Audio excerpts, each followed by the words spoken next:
പറയുവാനും കർത്താവ് ഞങ്ങളെ ഒരുക്കിയ നല്ല കൃപയോർത്തുകൊണ്ട് ദൈവത്തെ സ്തുതിക്കുന്നു. ഇതിൽ പങ്കെടുക്കുന്ന എല്ലാവരെയും അങ്ങ് അനുഗ്രഹിക്കണമെന്ന് പ്രാർത്ഥിക്കുന്നതാണ്.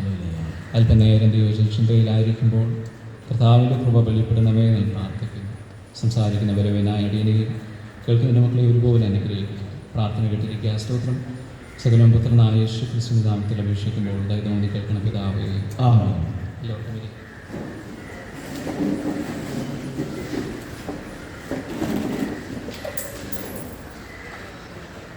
ദൈവത്തിൻ്റെ അതിപരിശുദ്ധമുള്ള നാമം വാഴ്ത്തപ്പെട്ടു.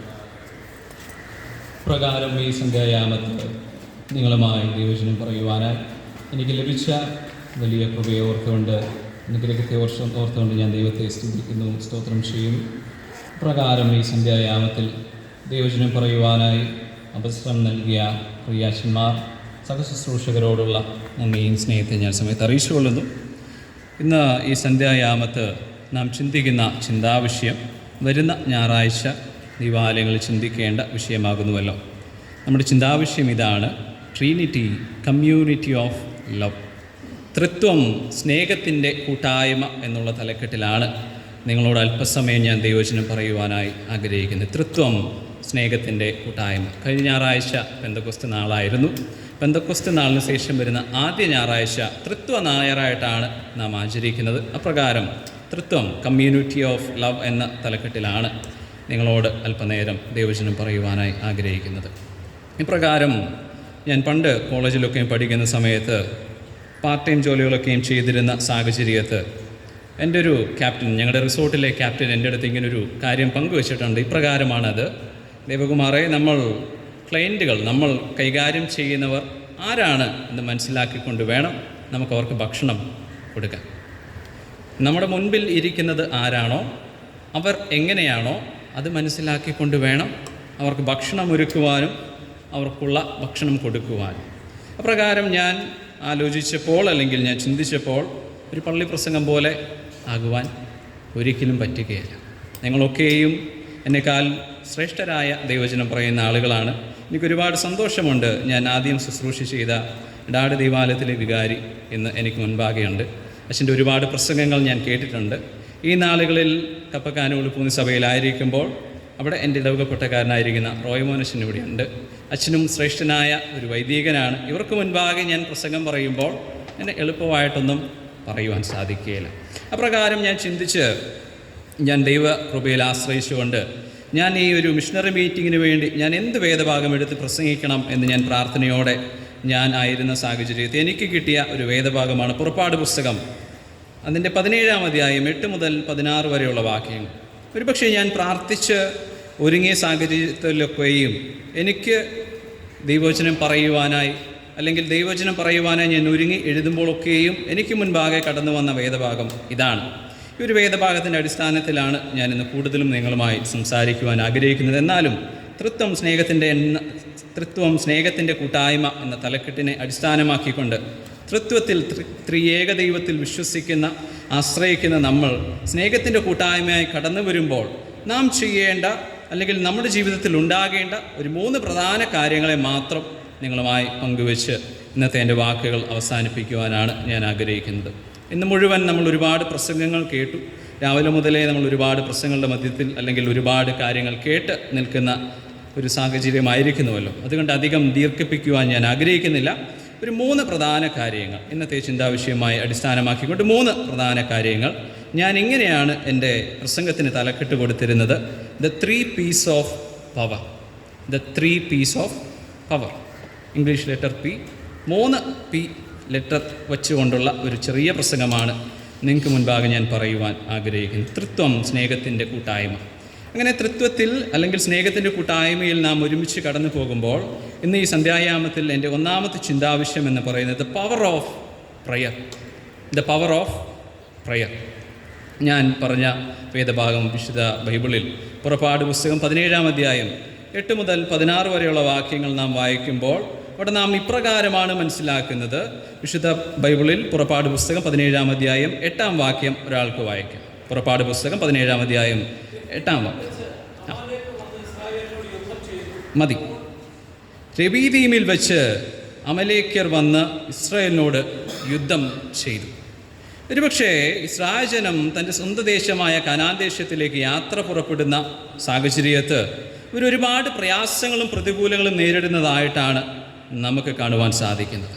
അപ്രകാരം ഒരു യുദ്ധത്തിൻ്റെ ആഹ്വാനത്തെയാണ് നമുക്കിവിടെ കാണുവാൻ സാധിക്കുന്നത്. പുറപ്പാട് പുസ്തകം 17-ാം അധ്യായം 8-ാം വാക്യം നമ്മൾ ഇപ്രകാരമാണ് വായിക്കുന്നത്: രബീദീമിൽ വെച്ച് അമലേക്യർ വന്ന് ഇസ്രായേലിനോട് യുദ്ധം ചെയ്തു. ഒരുപക്ഷേ ഞാൻ ഈ ഒരു വേദഭാഗം വായിച്ചപ്പോൾ ചുരുക്കം വാക്കുകൾ അല്ലെങ്കിൽ ചുരുക്കം 8 വാക്യങ്ങൾ മാത്രമേ ഉള്ളൂ. പക്ഷേ അത് വായിച്ചപ്പോൾ മുതൽ എനിക്ക് അതിനെപ്പറ്റി കുറച്ചുകൂടി അധികമായി പഠിക്കണമെന്ന് ഞാൻ ആഗ്രഹിച്ചിരുന്നു. അപ്രകാരം ഞാൻ ഒരുപാട് പുസ്തകങ്ങൾ റെഫർ ചെയ്യുകയും അപ്രകാരം ഞാൻ പഠിച്ചതിൻ്റെ ഫലമായി ഞാൻ മനസ്സിലാക്കിയത് ഇങ്ങനെയാണ്: യുദ്ധത്തിന് വേണ്ടി ഒരുങ്ങുന്ന ഇസ്രായേൽ ജനം, എന്നാൽ അതത്ര എളുപ്പമേറിയ ഒരു യുദ്ധമായിരുന്നില്ല എന്നുള്ളതാണ്. ഇപ്രകാരമാണ് നാം വായിക്കുന്നത്: മോശയും കൂട്ടരും കൂടി ഇസ്രായേൽ ജനത്തിൽ അല്ലെങ്കിൽ ഇസ്രായേൽ ജനം ഒരുമിച്ച് കനാൻ ദേശത്തിലേക്ക് യാത്ര പുറപ്പെടുന്ന സാഹചര്യത്ത് ദൈവത്തിൻ്റെ കൃപയിൽ അവർ ഓരോ പ്രശ്നങ്ങളും തരണം ചെയ്തുകൊണ്ട് മുന്നോട്ട് കടന്നു പോകുന്ന സാഹചര്യത്ത് ഒരുപാട് പ്രശ്നങ്ങൾ നേരിട്ടിരുന്നു എന്നാണ് നമുക്ക് കാണുവാൻ സാധിക്കുന്നത്. പക്ഷേ ഈ ഒരു യുദ്ധത്തിന് മാത്രം ചില പ്രത്യേകതകൾ ഉള്ളതായിട്ട് കാണുവാൻ സാധിച്ചു. ഇപ്രകാരം ഞാൻ ഈ ഒരു വേദഭാഗം ചിന്തിച്ച് ധ്യാനിച്ചിരുന്ന സാഹചര്യത്തിൽ എനിക്ക് മനസ്സിലായത് ഇങ്ങനെയാണ്: ഇത് മാംസത്തോടും രക്തത്തോടുമല്ല ഈ ഒരു യുദ്ധം. ഒരുപക്ഷേ ഇവിടെ നമുക്ക് വായിക്കുമ്പോൾ മനസ്സിലാക്കുവാൻ സാധിക്കും, മോശെ പറയുന്നുണ്ട്, യോശുവയോട് പറയുന്നുണ്ട്, നീ എന്ത് ചെയ്യുക, നാളെ യുദ്ധത്തിന് നിൻ്റെ ആളുകളുമായി തയ്യാറെടുക്കുക എന്ന് പറയുന്നുണ്ട്. പക്ഷേ ഈ യുദ്ധത്തിനെയൊക്കെയും കണ്ട അല്ലെങ്കിൽ ഇവരെയൊക്കെയും നയിക്കുന്ന മോശെ അതിരാവിലെ എണീറ്റ് മലമുകളിൽ പോയി നിന്നതായിട്ടാണ് നമുക്കവിടെ കാണുവാൻ സാധിക്കുന്നത്. എന്തിനാണ് മോശെ മലമുകളിൽ പോയി നിൽക്കുന്നത്? ഒരുപക്ഷെ യുദ്ധത്തിൻ്റെ മുഖത്തായിരിക്കുന്ന തൻ്റെ ജനത്തെ രക്ഷിക്കുവാൻ വേണ്ടി അല്ലെങ്കിൽ നല്ല നിർദ്ദേശങ്ങൾ കൊടുക്കുവാൻ വേണ്ടി ഒരുപാട് യുദ്ധങ്ങൾ കണ്ട മോശെ എന്തിനാണ് മലമുകളിൽ പോയി നിൽക്കുന്നത്? ഒരുപക്ഷെ ഞാൻ ഇപ്രകാരം പറയും, നമ്മളും ഒരു യുദ്ധമുഖത്താണ് നിൽക്കുന്നത്. നമുക്ക് നയിക്കുവാൻ ഒരു സഭയുണ്ട്, ഒരു സഭ ജനങ്ങളുണ്ട്. നമ്മളൊക്കെയും അവർ യുദ്ധമുഖത്തായിരിക്കുമ്പോൾ നമ്മളൊരു കൂടെ നിൽക്കണോ അല്ലെങ്കിൽ മലമുകളിൽ പോയി നിൽക്കണോ എന്നൊരു ചോദ്യം ഉയരുകയാണ്. അപ്രകാരം ഞാനത് വായിച്ച് മനസ്സിലാക്കുവാൻ ശ്രമിച്ചത് ഇങ്ങനെയാണ്: അമലേക്യർ അങ്ങനെ തോൽപ്പിക്കുവാൻ എളുപ്പത്തിലുള്ള ഒരു കൂട്ടരല്ല, ഒരു സൈന്യമല്ല. ഇതിനു മുൻപൊക്കെയും ജെരിക്കോ പട്ടണത്തിൽ മോശയും അല്ലെങ്കിൽ യോശുവയും കൂട്ടരും പോയി അവർ യുദ്ധം ചെയ്തു, അവർ വിജയിച്ചു, മടങ്ങി വന്നു. ദൈവം കൽപ്പിക്കുന്നു, അവർ ചെയ്യുന്നു, വിജയിക്കുന്നു. അങ്ങനെയായിരുന്നു. എന്നാൽ ഈ അമലേക്യരുടേതായിട്ടുള്ളൊരു യുദ്ധത്തെ മാത്രം നാം കാണുമ്പോൾ ശൗലിന് പോലും തോൽപ്പിക്കുവാൻ പറ്റാത്ത ഒരു ശത്രു സൈന്യമായിരുന്നു ഈ അമലേക്യരും കൂട്ടരും. അമലേക്യരുടെ ഒരു പ്രത്യേകത ഇങ്ങനെയാണ്: അവർ മുൻപിൽ നേർക്കുനേർ നിന്ന് ആക്രമിക്കുന്ന ഒരാളുകൾ അല്ല. നമ്മുടെ ഇസ്രായേൽ ജനത്തിന് അല്ലെങ്കിൽ മോശെ ജനങ്ങളെ നയിച്ചു കൊണ്ടുപോകുമ്പോൾ അവർക്കൊരു ഓർഡറുണ്ട്. മുൻപിൽ വാഗ്ദാനം പേടകം പിടിച്ചുകൊണ്ട് പോകുന്ന പുരോഹിതന്മാർ, പുറകിൽ ഓരോ ഗോത്രങ്ങളായിട്ടാണ് ഇവർ പോകുന്നത്. ഏറ്റവും പുറകിൽ പ്രായമുള്ളവർ, നിരാലംബരായിട്ടുള്ള മനുഷ്യർ, സ്ത്രീകൾ, കുട്ടികൾ, അങ്ങനെ കുറച്ച് ബലഹീനരായിട്ടുള്ള ആളുകളാണ് ഏറ്റവും പുറകിൽ ഈ ഒരു യാത്രയിൽ പോകുന്നത്. ഇപ്രകാരം ഇവർ കടന്നു പോകുമ്പോൾ അമലേക്യരുടെ യുദ്ധമുറ എന്ന് പറയുന്നത് പിറകിൽ നിന്ന് ആക്രമിക്കുക എന്നുള്ളതാണ്. പിറകിൽ നിന്ന് ആക്രമിക്കുക എന്നുള്ളതാണ് ഈ അമലേക്യരുടെ യുദ്ധമുറ. അപ്രകാരം അവർ ആക്രമിച്ചു. അപ്പോൾ ഇസ്രായേൽ ജനം ഒന്ന് തളർന്നു നിൽക്കുന്ന സാഹചര്യത്തിലാണ് മോശെ പറയുന്നത്, നാളെ നീ എന്തു ചെയ്യുക, നമ്മുടെ ജനങ്ങളെ കൂട്ടി നീ യുദ്ധത്തിന് വേണ്ടി ഒരുങ്ങുക. അപ്രകാരം യോശുവ ഒരുങ്ങുമ്പോൾ മോശെ ചെയ്യുന്ന എന്താണ്? രാവിലെ റെഡിയായി തൻ്റെ വടി എടുത്തുകൊണ്ട് മലമുകളിലേക്ക് പോയി. മോശയുടെ കയ്യിലൊരു വടിയുണ്ട്, വിശ്വാസത്തിൻ്റെ വടി. അപ്പോൾ ഇപ്രകാരമാണ് നാം കാണുന്നത്. പുറപ്പാട് പുസ്തകം 17-ാം അധ്യായം 11-ാം വാക്യം ഒരാൾക്ക് വായിക്കാം. പുറപ്പാട് പുസ്തകം 17-ാം അധ്യായം 11-ാം വാക്യം.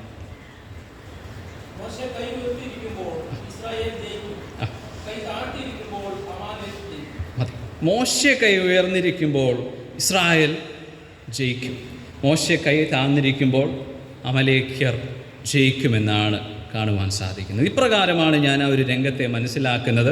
യോശുവയും കൂട്ടരും യുദ്ധമുഖത്തായിരിക്കുമ്പോൾ ഒരു യുദ്ധത്തിൽ ഓരോ പടിയായിട്ട് മുന്നേറുമ്പോൾ അല്ലെങ്കിൽ മുന്നോട്ട് കടന്നു പോകുമ്പോൾ മോശയുടെ കൈയൊക്കെയും എപ്പോഴും എന്ത് ചെയ്തിരിക്കുകയായിരുന്നു? ഉയർന്നിരിക്കുകയായിരുന്നു. മോശയുടെ കൈ സ്വർഗത്തിലേക്ക് ഉയർന്നിരിക്കുകയാണ്. സ്വർഗത്തിൽ നിന്നൊരു സൈന്യം ഇറങ്ങി ഇവർക്ക് വേണ്ടി യുദ്ധം ചെയ്യുന്നതായിട്ടാണ് നമുക്ക് കാണുവാൻ സാധിക്കുന്നത്. എന്നാൽ ഇപ്രകാരമാണ് നാം മനസ്സിലാക്കുന്നത്. മോശയുടെ കൈ കുറേ നേരം ഉയർന്നിരുന്നപ്പോൾ അവൻ മടുത്തു ക്ഷീണിതനായി അവൻ്റെ കൈ ചെറുതായിട്ടൊന്ന് താഴുവാൻ തുടങ്ങിയപ്പോൾ സംഭവിച്ചത് ഇപ്രകാരമാണ്. മോശയുടെ കൈ ഒന്ന് തളർന്നപ്പോൾ, ഒന്ന് താഴ്ന്നു പോയപ്പോൾ അവിടെ ഇപ്രകാരമാണ് സംഭവിക്കുന്നത്: അമലേക്യർ ജയിക്കുവാനായിട്ട് തുടങ്ങി. ഇപ്രകാരം നമ്മെ ഏൽപ്പിച്ചിരിക്കുന്ന സഭയെ, മഹായിടവകയെ അല്ലെങ്കിൽ ഒരു കൂട്ടം സഭാജനങ്ങളെ നമ്മൾ ഏൽപ്പിച്ചിരിക്കുമ്പോൾ നമ്മൾ എന്ത് ചെയ്യാൻ പോകുന്നില്ല? ഒരിക്കലും അവർക്ക് വേണ്ടി ഇറങ്ങി അവരുടെ കൂടെ യുദ്ധം ചെയ്യണം എന്നില്ല. പക്ഷേ നമ്മെ ഏൽപ്പിച്ചിരിക്കുന്ന ഒരു ദൗത്യമുണ്ട്. അവർക്ക് വേണ്ടി മുട്ടുമടക്കുവാനും നമ്മുടെ സഭയ്ക്ക് വേണ്ടി, നമ്മുടെ സമൂഹത്തിന് വേണ്ടി, നമ്മുടെ മഹായിടവയ്ക്ക് വേണ്ടി കൈ ഉയർത്തേണ്ട ഒരു ചുമതല നമുക്ക് മുൻപാകെ ഉണ്ട്. ഇപ്രകാരമാണ് നാം താഴെ വായിക്കുന്നത്. ഇപ്രകാരം മോശയുടെ കൈ താന്നു പോകുന്നത് കണ്ട് അഹ്റോനും ഹൂറും കൂടി എന്ത് ചെയ്തു? ഒരു കല്ലെടുത്തിട്ട് കൊടുത്ത് അവിടെ മോശയെ ഇരുത്തി ഇടത്തും വലത്തുമായി നിന്നുകൊണ്ട് മോശയുടെ കൈ താന്നു പോകാതെ മോശയുടെ കൈ താങ്ങി പിടിച്ചു. ആ ഒരു സൂര്യാസ്തമനം വരെയും മോശയുടെ കൈ താന്നു പോകാതെ അവർ താങ്ങി പിടിച്ചു എന്നാണ് നമുക്ക് കാണുവാൻ സാധിക്കുന്നത്. അപ്രകാരം താങ്ങി പിടിച്ച് മോശയുടെ കൈ ഉയർന്നിരുന്നപ്പോൾ മോശെ അല്ലെങ്കിൽ ഇസ്രായേൽ വിജയിച്ചു, അമലേക്കർ അരിഞ്ഞു വീഴ്ത്തി എന്നാണ് നമുക്ക് കാണുവാൻ സാധിക്കുന്നത്. ഇപ്രകാരം ഈ സന്ധ്യായാമത്തിൽ ഞാൻ നിങ്ങളോട് പറയുന്നു, നമുക്ക് ലഭിച്ചിരിക്കുന്ന ഒരു മഹാശക്തിയാണ് ദ പവർ ഓഫ് പ്രയർ. ഒരുപക്ഷെ നമുക്ക് വലിയ കായിക ശക്തി ഉണ്ടാകണമെന്നില്ല, ഒരുപക്ഷെ നമുക്ക് യുദ്ധത്തിൽ അവരുടെ കൂടെ നിൽക്കാൻ പറ്റണമെന്നില്ല. പക്ഷേ നമ്മൾ ദൈവത്തിലേക്ക് കൈ ഉയർത്തുമ്പോൾ സ്വർഗത്തിൽ നിന്നൊരു സൈന്യം നമുക്ക് വേണ്ടി ഇറങ്ങി വരുന്നതായിട്ടും നമുക്ക് വേണ്ടി യുദ്ധം ചെയ്യുന്നതായിട്ടുമാണ് നമുക്കിവിടെ കാണുവാൻ സാധിക്കുന്നത്. അപ്രകാരം ആ വിജയത്തിൻ്റെ പ്രതീകമായി വിശുദ്ധ ബൈബിളിൽ പുറപ്പാട് പുസ്തകം 17-ാം അധ്യായം അതിൻ്റെ 15-ാം വാക്യത്തിൽ പ്രകാരം പറയുന്നു, ഇവിടെ ഒരു യാഗപീഠം പണിത് അതിന് യഹോവ നിസി എന്ന് പേരിട്ടു. ഒരു യാഗപീഠം പണിത് ആ ഒരു വിജയത്തിൻ്റെ സൂചകമായി യഹോവ നിസി എന്ന് പേരിട്ടു എന്നാണ് നമുക്ക് കാണുവാൻ സാധിച്ചിരിക്കുന്നത്. ഒരുപക്ഷേ ഒരു സ്നേഹ കൂട്ടായ്മയിൽ തൃത്വം, സ്നേഹത്തിൻ്റെ കൂട്ടായ്മ എന്ന് പറയുന്ന ഈ കൂട്ടായ്മയുടെ അടിസ്ഥാനത്തിൽ നമ്മൾ ഒരുമിച്ച് കടന്നു പോകുമ്പോൾ നമ്മൾ എടുക്കേണ്ട ആദ്യത്തെ ആയുധം അല്ലെങ്കിൽ നമുക്കുണ്ടായിരിക്കേണ്ട ആദ്യത്തെ പവർ എന്ന് പറയുന്നത് പ്രാർത്ഥനയാണ്. രണ്ടാമത്തെ ചിന്ത ഇങ്ങനെയാണ്, the power of preach. The power of preach, the power of word എന്നും കൂടി ഈ ഒരു രണ്ടാമത്തെ ചിന്തയെ ഞാൻ നിങ്ങളോട് പറയുവാൻ ആഗ്രഹിക്കുന്നു. കർത്താവിൻ്റെ പരസ്യ ശുശ്രൂഷയിൽ കർത്താവിൻ്റെ പ്രധാന 3 ശുശ്രൂഷകളായിരുന്നു ടീച്ചിങ്, പ്രീച്ചിങ്, ഹീലിംഗ് എന്നുള്ളത്. കർത്താവിൻ്റെ പരസ്യ ശുശ്രൂഷയിൽ പ്രധാന 3 ശുശ്രൂഷകളായിരുന്നു ടീച്ചിങ്, പ്രീച്ചിങ്, ഹീലിംഗ് എന്ന് പറയുന്നത്. അതിൽ രണ്ടാമത്തെ കാര്യമാണ് നിങ്ങളുമായിട്ട് ഞാൻ പങ്കുവെക്കുവാൻ ആഗ്രഹിക്കുന്നത്, ദ പവർ ഓഫ് പ്രീച്ചിങ്. ഒരുപക്ഷേ യുദ്ധമുഖത്തായിരിക്കുന്ന ജനങ്ങളെ നാം പ്രാർത്ഥനകളിലൂടെ വിടുവിക്കുമ്പോൾ യുദ്ധമുഖത്തിലേക്ക് പ്രവേശിക്കുന്ന ആളുകളെ നിർദ്ദേശിക്കേണ്ടതും അല്ലെങ്കിൽ അവരെ ചേർത്ത് നിർത്തേണ്ടതും നമ്മുടെ ശുശ്രൂഷയുടെ ഭാഗമാകുന്നുവല്ലോ. ഒരുപക്ഷെ ഇങ്ങനെയാണ് നാം വായിക്കുന്നത്. 5 അപ്പം 2 ചെറുമീൻ്റെ കഥയൊക്കെ നമുക്കറിയാം. കർത്താവ് അവിടെ സുവിശേഷം പറഞ്ഞപ്പോൾ അല്ലെങ്കിൽ പ്രസംഗിച്ചപ്പോൾ ഏകദേശം 5000 പുരുഷന്മാരവിടെ കൂടി എന്നാണ് നമുക്ക് കാണുവാൻ സാധിക്കുന്നത്. സക്കയുടെ കഥ നമുക്ക് വായിക്കുമ്പോൾ കാണുവാൻ സാധിക്കും. കർത്താവിൻ്റെ അടുക്കിൽ പോലും പോകുവാൻ പറ്റാത്ത അത്രയും വണ്ണം ജനക്കൂട്ടം കർത്താവിന് ചുറ്റിലും ഉണ്ടായിരുന്നുവെന്നാണ് നമുക്ക് മനസ്സിലാക്കുവാൻ സാധിക്കുന്നത്. ഇപ്രകാരം നമുക്ക് ലഭിച്ചിരിക്കുന്ന ഒരു രണ്ടാമത്തെ പവറാണ് ദ പവർ ഓഫ് പ്രീച്ച് എന്ന് പറയുന്നത്, പ്രസംഗമെന്ന് പറയുന്നത്. ഒരു അടുത്ത കാലത്ത് ഞാൻ മനോഹരമായൊരു കഥ വായിക്കുവാൻ ഇടയായിത്തീർന്നു. അത് ഒരു വലിയ കഥയാണ്, മാക്സിമം ഷോർട്ടാക്കി പറയുവാൻ ഞാൻ ശ്രമിക്കാം. ഒരു അച്ഛൻ ഒരു പള്ളിയിൽ സുവിശേഷം അല്ലെങ്കിൽ സുവിശേഷ ദൗത്യമായി ഒരു പള്ളിയിൽ ചാർജ് എടുക്കുവാൻ വേണ്ടി കടന്നുപോയി. അപ്രകാരം അച്ഛൻ അവിടെ ചാർജ് എടുത്തു. ആദ്യത്തെ ഞായറാഴ്ചത്തെ വിശുദ്ധ ദിവസത്തിന് വേണ്ടി പ്രാർത്ഥനയോടെ ഒരുങ്ങി അതിരാവിലെ ദൈവാലയത്തിൽ പോയി അച്ഛൻ മുട്ടുകുത്തി പ്രാർത്ഥിച്ച് ആരാധനയ്ക്ക് ഒരുങ്ങി നിൽക്കുകയാണ്. അങ്ങനെ പ്രാർത്ഥിച്ച് ഒരുങ്ങി നിന്നപ്പോൾ നമ്മുടെ സഭകളിൽ പോലെ തന്നെ 9 മണിക്കാണ് ആരാധന. 8:30 ആയിട്ടും കപ്പ്യാരിശൻ വന്നു, വേറെ ആരും വന്നിട്ടില്ല. 8:45 1-2 കുട്ടികൾ വന്നു. ആരാധന തുടങ്ങണമോ ഇങ്ങനെ വേണ്ടമോ എന്നൊക്കെയും അച്ഛൻ ഇങ്ങനെ ചിന്തിച്ചിരുന്ന സമയത്ത് ഒരു 8:50 കഴിഞ്ഞപ്പോൾ 1-2 ആളുകളും കൂടി ആരാധനയ്ക്ക് വേണ്ടി കടന്നു വന്നു. അപ്രകാരം കടന്നു വന്നതിൽ ഒരു ദമ്പതികൾ ഇടത്തും വലത്തുമായി വന്ന് അവർ ഒരുമിച്ച് വരുമ്പോൾ തന്നെ അവരുടെ നടപ്പിലൊരു പന്തികേടുണ്ട്. അവർ അപ്പുറം ഇപ്പുറമായിട്ട് ഇരുന്നു. അച്ഛൻ സമയമായതുകൊണ്ട് ആരാധന തുടങ്ങി. അച്ഛൻ പ്രസംഗം പറയുന്നതിന് തൊട്ട് മുൻപാകെ ഒരു മനുഷ്യൻ കയറുമായിട്ട് ദൈവാലയത്തിലേക്ക് വന്നു. ഒരു ചെറിയ കയറ് കയ്യിലുണ്ട്. മുഷിഞ്ഞ വസ്ത്രം ധരിച്ച് ദൈവാലയത്തിലേക്ക് കടന്നു വന്നു. അച്ഛൻ ആ മനുഷ്യനെ കണ്ടു. അച്ഛൻ കാര്യമാക്കിയില്ല. അച്ഛൻ അന്നത്തെ ആരാധന വളരെ ഭംഗിയായി പൂർത്തീകരിച്ച് അച്ഛൻ പാസ്റ്റനേജിലേക്ക് മടങ്ങിപ്പോയി. അന്ന് രാത്രി ആ പള്ളിയിൽ 2 കള്ളൻ കയറി. അവിടെ ഉണ്ടായിരുന്ന ചെറുതും വലുതുമായിട്ടുള്ള സാധനങ്ങളെല്ലാം മോഷ്ടിച്ചു. അന്ന് കിട്ടിയ ചെറിയ സ്തോത്രയാഴ്ചയൊക്കെയും മോഷ്ടിച്ചു. അച്ഛൻ്റെ വിലമതിപ്പുള്ള ഡ്രസ്സുകളും ബൈബിളുകളും ഒക്കെയും മോഷ്ടിച്ച് അവരവിടെ നിന്ന് കടന്നു കളഞ്ഞു. അങ്ങനെ അച്ഛൻ അവിടുത്തെ ശുശ്രൂഷ ജീവിതം പൂർത്തിയാക്കി. 5 വർഷം പൂർത്തിയാക്കി. അച്ഛൻ യാത്രാ ദിവസമായി അച്ഛൻ വിശ്രമ ജീവിതത്തിലേക്കാണ് പോകുന്നത്. റിട്ടയർഡ് ആകുവാനായിട്ട് പോകുകയാണ് ചെയ്യുന്നത്. അപ്പോൾ നമ്മൾ അച്ഛന്മാർക്കും ഉപദേശിമാർക്കും ഒരു പ്രത്യേകതയുണ്ട്. നമ്മളുടെ ജീവിതത്തിൽ നടന്ന കാര്യങ്ങൾ നമ്മൾ പങ്കുവെക്കും. അപ്പോൾ അച്ഛൻ തൻ്റെ അവസാനത്തെ പ്രസംഗം പറയുവാനായി ഒരുങ്ങി കടന്നു വന്നപ്പോൾ അച്ഛൻ ഇപ്രകാരം പറഞ്ഞു, എൻ്റെ ജീവിതത്തിൽ ഏറ്റവും നശിച്ച ദിവസമായിരുന്നു ഈ സഭയിൽ വന്ന് ചാർജ് എടുത്ത ആദ്യത്തെ ദിവസം. ഞാൻ ഒരുപാട് പ്രാർത്ഥനയോടെ പ്രതീക്ഷയോടെ ആരാധനയ്ക്ക് വേണ്ടി ഞാൻ ഒരുങ്ങി ദൈവാലയത്തിൽ വന്നു. അന്ന് വരവിലും ഏറ്റവും ചുരുക്കം ആളുകൾ മാത്രമേ ആരാധനയ്ക്ക് പങ്കെടുത്തുള്ളൂ. അതിൻ്റെ ഇടയ്ക്ക് രണ്ടുപേർ പിണങ്ങി അപ്പുറം ഇപ്പുറമായിട്ട് വന്നിരുന്നു. ഒരാളാണെങ്കിൽ പ്രസംഗത്തിൻ്റെ സമയത്ത് ഒരു കയറും എടുത്തുകൊണ്ട് ദൈവാലയത്തിൽ കയറി വന്നു. എന്നത് അതുമാത്രമല്ല, രാത്രി ഞാൻ വളരെ സ്നേഹിച്ച് അല്ലെങ്കിൽ സൂക്ഷിച്ചു വെച്ചിരുന്ന ഒരുപാട് സാധനങ്ങൾ മോഷ്ടിച്ചു കൊണ്ടുപോവുകയും എൻ്റെ വേദപുസ്തകം നഷ്ടപ്പെട്ടു പോവുകയും ചെയ്ത് എന്ന് അങ്ങനെ അച്ഛൻ വിഷമം പറയുവാൻ ഇടയായിത്തീർന്നു. അപ്രകാരം അച്ഛൻ പറഞ്ഞ് എൻ്റെ ശുശ്രൂഷ പൂർത്തീകരിച്ച് അച്ഛൻ പുറത്തേക്ക് ഇറങ്ങിയപ്പോൾ രണ്ടുപേർ അച്ഛൻ്റെ അടുക്കിലേക്ക് വന്നിട്ട് മുട്ടുമടക്കിയിട്ട് പറഞ്ഞു, അച്ഛാ, ഇന്ന് ഞങ്ങളുടെ വെഡ്ഡിങ് ആനിവേഴ്സറിയാണ്, അച്ഛൻ ഞങ്ങൾക്ക് വേണ്ടി ഒന്ന് പ്രാർത്ഥിക്കണം. അച്ഛൻ പ്രാർത്ഥിച്ചു, അവരനുഗ്രഹിച്ചു. അവർ എണീറ്റിട്ട് അച്ഛനോട് പറഞ്ഞു, അച്ഛാ, അച്ഛൻ്റെ ജീവിതത്തിൽ ഏറ്റവും മോശപ്പെട്ട ദിവസമായ അന്ന് ഞങ്ങൾ ദൈവാലയത്തിൽ വന്ന ദമ്പതികളാണ്. അപ്പുറം ഇപ്പുറമായിട്ടിരുന്ന് ഞങ്ങൾക്കിടയിൽ ഒരുപാട് പ്രശ്നങ്ങളുണ്ടായിരുന്നു. ഒരു ആരാധന കൂടി ഞങ്ങൾ ഡിവോഴ്സിന് വേണ്ടി അപ്ലൈ ചെയ്യുവാൻ വേണ്ടി ആയിരുന്ന രണ്ടുപേരാണ്. പക്ഷെ അന്ന് അച്ഛൻ ഞങ്ങളോട് സംസാരിച്ച ദൈവവചനം അത് ഞങ്ങൾക്കുള്ളതായിരുന്നു. അന്ന് അച്ഛൻ സംസാരിച്ച വാക്ക് കേട്ട് ഞങ്ങളുടെ ജീവിതത്തിന് ഒരു അവസരം കൂടി ഞങ്ങൾ കൊടുത്തു. ഒരുമിച്ച് ഒരിക്കൽ കൂടി പോകുവാൻ ഞങ്ങളൊന്ന് തീരുമാനിച്ചു.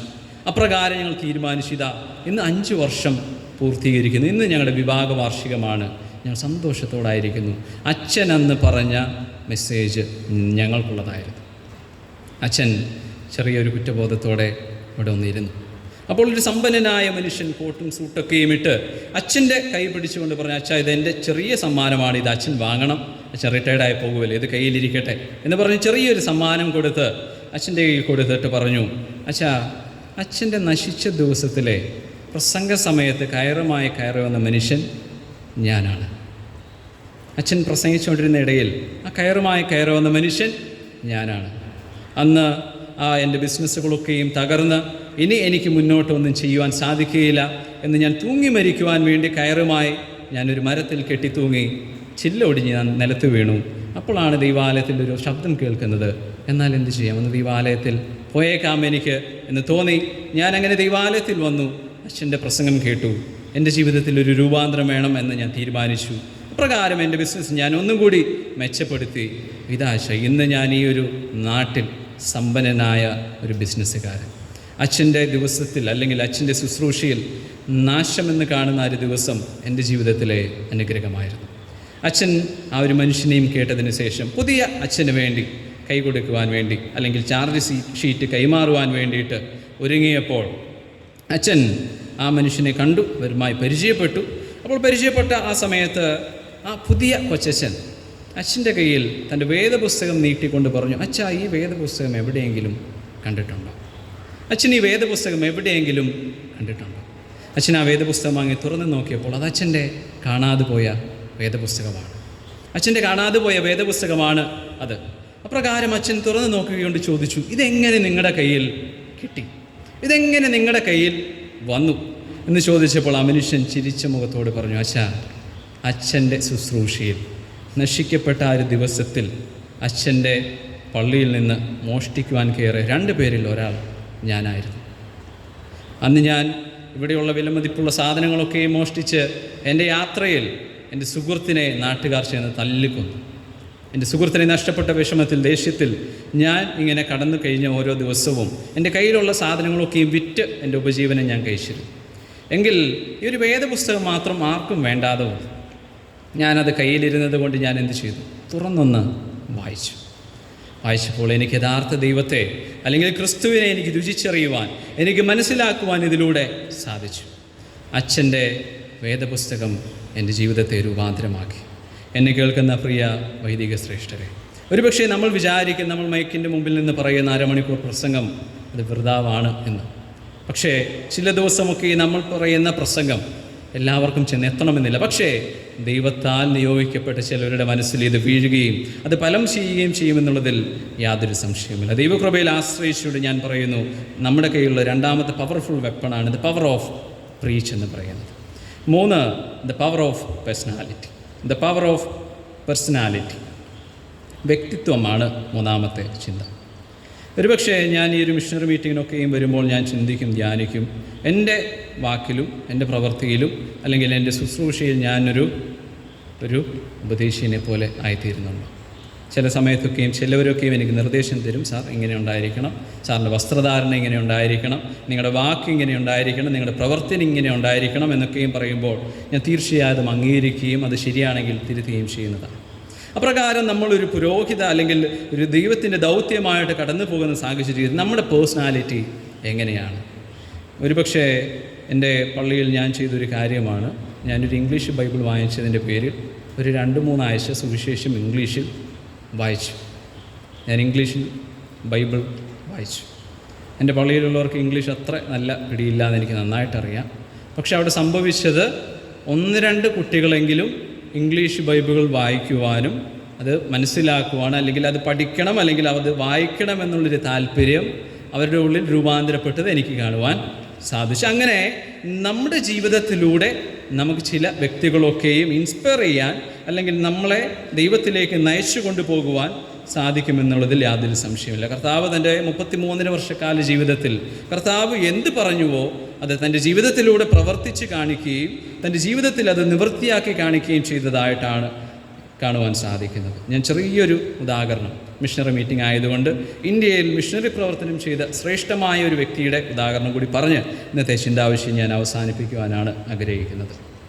ഇന്ത്യയിൽ മിഷണറി പ്രവർത്തനത്തിനായി കടന്നു വന്ന ഒരു വനിതയെ നമുക്ക് ഏവർക്കും സുപരിചിതമാണ്, മദർ തെരേസ. അറിയാത്ത ആരും ഉണ്ടാവുകയില്ല എന്നാണ് ഞാൻ വിശ്വസിക്കുന്നത്. മദർ തെരേസയുടെ ഒരു രസകരമായിട്ടുള്ള ഒരു കഥ ഇങ്ങനെയാണ്. മദർ തെരേസ ഒരിക്കൽ തൻ്റെ ആശ്രമത്തിൽ നിന്ന് യാത്ര പുറപ്പെട്ടു. തൻ്റെ ആശ്രമത്തിലുള്ള കുട്ടികൾക്ക് ഭക്ഷണം കൊടുക്കുവാൻ തൻ്റെ കയ്യിൽ ഒന്നുമില്ലായക കൊണ്ട് സമ്പന്നരായിട്ടുള്ള മനുഷ്യരുടെ അടുക്കൽ ചെന്ന് കൈനീട്ടു. എൻ്റെ ആശ്രമത്തിലുള്ള കുട്ടികൾക്ക് അല്ലെങ്കിൽ എൻ്റെ ആശ്രമത്തിലുള്ള ആ ഒരു രോഗികൾക്ക് എന്തെങ്കിലും തരണമേ എന്ന് മദർ തെരേസ ആവശ്യപ്പെടാറുണ്ട്. അപ്രകാരം ഒരു പ്രഭാതത്തിൽ മദർ തെരേസ ഇങ്ങനെ യാത്ര പുറപ്പെട്ടു ഒരു സമ്പന്നനായ മനുഷ്യൻ്റെ വീട്ടിൽ ചെന്ന് നിന്നുകൊണ്ട് ചോദിച്ചു, എന്തെങ്കിലും എൻ്റെ ആശ്രമത്തിലുള്ള കുട്ടികൾക്ക് വേണ്ടി തരണം. 2 കൈയും നീട്ടിക്കൊണ്ട് മദർ തെരേസ ചോദിച്ചു, എന്തെങ്കിലും എൻ്റെ ആശ്രമത്തിലെ കുട്ടികൾക്ക് വേണ്ടി തരണം. സമ്പന്നനായ മനുഷ്യൻ ചെയ്തത് ഇപ്രകാരമാണ്, കാർക്കിച്ച് മദർ തെരേസയുടെ കയ്യിൽ തുപ്പി. മദർ തെരേസ അത് തൻ്റെ വിശുദ്ധ വസ്ത്രത്തിലേക്ക് തുടച്ചുകൊണ്ട് ആ സമ്പന്നനോട് ഇപ്രകാരം പറഞ്ഞു, എനിക്കുള്ളത് കിട്ടി, എൻ്റെ മക്കൾക്ക് എന്തെങ്കിലും തരണം. എനിക്കുള്ളത് കിട്ടി, എൻ്റെ മക്കൾക്കുള്ളത് തരണം. സമ്പന്നൻ മനസ്സെലിഞ്ഞു പോയെന്നാണ് കാണുവാൻ സാധിക്കുന്നത്. സമ്പന്നൻ ആശ്രമത്തിൽ വേണ്ട സകല സാധനങ്ങളും വാങ്ങിച്ചുകൊണ്ട് അവനൊരു പുതിയ മനുഷ്യനായി രൂപാന്തരമായി തീർന്നു എന്നാണ് കാണുവാൻ സാധിക്കുന്നത്. കർത്താവ് നമുക്ക് മാതൃകയായി ചൂണ്ടിക്കാണിച്ചു തരുന്ന ഒരുപാട് വഴികളുണ്ട്. കർത്താവ് തൻ്റെ ജീവിതത്തിലൂടെയും തൻ്റെ പ്രവൃത്തിയിലൂടെയും വാക്കിലൂടെയും നമ്മളെ പഠിപ്പിച്ചിരിക്കുന്ന ഒരുപാട് കാര്യങ്ങൾ നമുക്ക് മുൻപാകെയുണ്ട്. ആ നല്ല ഗുരുവിനെ അനുകരിച്ചുകൊണ്ട് ദൈവത്തിൻ്റെ സന്നിധിയിൽ കർത്താവെ അങ്ങയുടെ കൃപയിൽ എന്നെ നടത്തിക്കൊള്ളണമേ, അല്ലെങ്കിൽ അങ്ങ് എന്നെ ഏൽപ്പിച്ചിരിക്കുന്ന ദൗത്യങ്ങൾ ചെയ്യുവാൻ എന്നെ മതിയാക്കി തീർക്കണമേ എന്ന് നാം പ്രാർത്ഥിക്കുമ്പോൾ നമ്മുടെ പ്രവൃത്തിയിലൂടെ നമ്മൾ ചൂണ്ടിക്കാണിക്കുമ്പോൾ കർത്താവ് നമ്മൾ അനുഗ്രഹമായി നടത്തുമെന്നുള്ളതിൽ യാതൊരു സംശയമില്ല. ഈ 3 കാര്യങ്ങൾ മാത്രം ഞാൻ ഈ സന്ധ്യാവത്തിൽ പങ്കുവെക്കുന്നത് പവർ ഓഫ് റീച്ച്. നമ്മെ ഏൽപ്പിച്ചിരിക്കുന്ന സഭയ്ക്ക് വേണ്ടി അല്ലെങ്കിൽ സമൂഹത്തിന് വേണ്ടി മഹാടുവയ്ക്ക് വേണ്ടി നമ്മുടെ കുടുംബത്തിന് വേണ്ടി യഹോവയിലേക്ക് കൈ ഉയർത്തുവാൻ നമുക്ക് സാധിക്കും. 2, നമ്മുടെ പ്രസംഗത്തിലൂടെ അനേക ആത്മാക്കളെ നേടിയെടുക്കുവാൻ നമുക്ക് സാധിക്കണം. 3, പവർ ഓഫ് പേഴ്സണാലിറ്റി. നമ്മുടെ ജീവിതത്തിലൂടെ നമ്മുടെ പ്രവൃത്തിയിലൂടെ നമ്മുടെ ദൈനംദിന ജീവിതത്തിൽ അനേകരെ നമുക്ക് ചേർത്ത് പിടിക്കുവാൻ അതിലൂടെ കർത്താവിനെ അവർക്ക് അറിയിക്കുവാൻ നമുക്ക് സാധിക്കും. ഈ 3 കാര്യങ്ങൾ പറയുവാനാണ് സന്ധ്യയാമത്തിൽ ഞാൻ നിർമ്മിക്കുന്നത്. ഇപ്രകാരം ഒരു അവസരം ലഭിച്ച ദൈവത്തിന് ഞാൻ ദൈവത്തെ സ്തുതിക്കുന്നു. ഇപ്രകാരം ദൈവത്തിൽ ആശ്രയിച്ചുകൊണ്ട് ദൈവകൃപയിൽ നമുക്ക് മുന്നോട്ട് പോകുമ്പോൾ ദൈവം അനുഗ്രഹിക്കുന്ന നമ്മൾ ശക്തിപ്പെടുത്തി നടത്തുമെന്നുള്ളതിൽ യാതൊരു സംശയമില്ല. ഈ ദൈവവചനങ്ങളാൽ നാം എല്ലാവരും ദൈവം സമൃദ്ധമായി അനുഗ്രഹിക്കട്ടെ. കർത്താവേ, പരിശുദ്ധ പിതാവേ, അനുഗ്രഹിക്കപ്പെട്ട നല്ല സന്ധ്യാമത്തിനായി എന്നോട് സ്തുതിക്കുന്നു. ഒരിക്കൽ കൂടി എൻ്റെ തിരുവചനത്തെ രുചിച്ചറിയുവാൻ ഇതിലൂടെ ആവശ്യമായ ദൂതുകൾ നൽകുവാൻ ദൈവം സഹായിച്ചു നൽകുന്നു. ഇടതിൻ്റെ മക്കൾ ഒരുപോലെ അനുഗ്രഹിക്കും. മക്കളുടെ ജീവിതത്തിൽ നന്മയായി തീരുന്ന അനുഗ്രഹമായി തീരുമാനം കർത്താവിൻ്റെ തുക ഞാൻ നയിച്ചുകൊള്ളും. പ്രാർത്ഥന കേൾപ്പിക്കുക. സകലപുത്രനായ യേശുക്രിസ്തുവിന്റെ നാമത്തിൽ അപേക്ഷിക്കുമ്പോൾ ദൈവം കേൾക്കണം. പിതാവേ, പിതാവ് മക്കളും രക്ഷിതാത്മാവായ പ്രിയ ദൈവത്തിന് അനുഗ്രഹം ഉണ്ടാകും. നാം എല്ലാവരോടും നാം കേട്ട ദൈവത്തിന് ഇന്ന് സാധാരണ